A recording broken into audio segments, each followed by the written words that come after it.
പട്ടികജാതി ക്ഷേമസമിതി പീരുമേട് ഏലപ്പാറ ഏരിയ കമ്മിറ്റികളുടെ സംയുക്താഭിമുഖ്യത്തിൽ താലൂക്ക് ഓഫീസിന് മുമ്പിലേക്ക് മാർച്ചും ധരണയും സംഘടിപ്പിച്ചു. ജാതി സർട്ടിഫിക്കറ്റിന് റവന്യൂ ഉദ്യോഗസ്ഥരുടെ ഔദാര്യമല്ല എന്ന മുദ്രാവാക്യമുയർത്തിയാണ് മാർച്ചും ധരണയും സംഘടിപ്പിച്ചത്.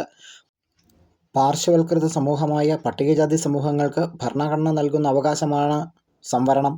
വിദ്യാഭ്യാസത്തിനും തൊഴിലിനും സംവരണം ലഭിക്കുന്നത് റവന്യൂ അധികാരികൾ സാക്ഷ്യപ്പെടുത്തിയ ജാതി സർട്ടിഫിക്കറ്റിന്റെ അടിസ്ഥാനത്തിലാണ്. അതുകൊണ്ട് ആണ് ഈ സമരത്തിന്റെ മുദ്രാവാക്യം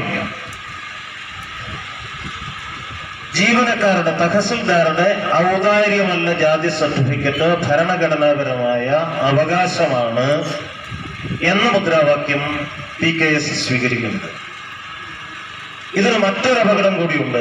ആ അപകടമാണ് കേരളത്തിൽ അധികാരത്തിലിരിക്കുന്ന ഇടതുപക്ഷ ജനാധിപത്യ മുന്നണിയുടെ ഗവൺമെന്റിന്റെ നയങ്ങൾക്കെതിരെ സാധാരണക്കാരായ മനുഷ്യരെ തിരിച്ചുവിടുക, ഗവൺമെന്റിനെതിരായി ചിന്തിപ്പിക്കുക എന്നതാണ്.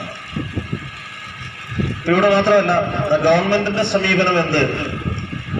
ഗവൺമെന്റിന്റെ സമീപനം ഇടുക്കി ജില്ലയിൽ സർട്ടിഫിക്കറ്റ് ലഭിക്കേണ്ടത് ഭൂരിഭാഗവും തമിഴ് വിഭാഗത്തിൽപ്പെടുന്നവരാണ്. ഇവർ 1950 മുമ്പ് ജില്ലയിൽ കുടിയേറി പാർത്തവരാണ് എന്ന രേഖ ഹാജരാക്കണമെന്ന നിർബന്ധം തികച്ചും അപ്രായോഗികമാണ്. ബഹുമാനപ്പെട്ട സുപ്രീം കോടതിയുടെ വിധിയും ഈ വ്യവസ്ഥ അസാധുവാക്കിയിട്ടുള്ളതാണ്. എന്നാൽ ഇപ്പോഴും ഇത്തരം മുടന്ന ന്യായങ്ങൾ പറഞ്ഞ് സർട്ടിഫിക്കറ്റ് നൽകാതിരിക്കുന്നത് റവന്യൂ അധികൃതർ ശീലമാക്കിയിരിക്കുന്നു. ഈ സാഹചര്യത്തിൽ പട്ടികജാതി ക്ഷേമസമിതിയുടെ സംസ്ഥാന കമ്മിറ്റി തീരുമാനപ്രകാരം മുഴുവൻ താലൂക്ക് ഓഫീസിന് മുമ്പിലേക്ക് മാർച്ചും ധരണയും സംഘടിപ്പിക്കുകയാണ്.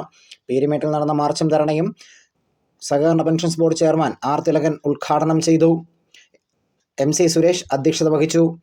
പട്ടികജാതി ക്ഷേമസമിതി ഇടുക്കി ജില്ലാ secretary KG Sathyan, CPIM Peermade area secretary S. Sabu, Elappara area secretary MT Saji, പുരോഗമന പ്രസ്ഥാനത്തെ നേതാക്കന്മാരായ VS Prasannan, R. Dineshan, YM Benny, PK സംസ്ഥാന കമ്മിറ്റി അംഗം R. സെൽവത്തായി, VP സുരേഷ് തുടങ്ങിയവർ പങ്കെടുത്തു. News bureau, Peermade.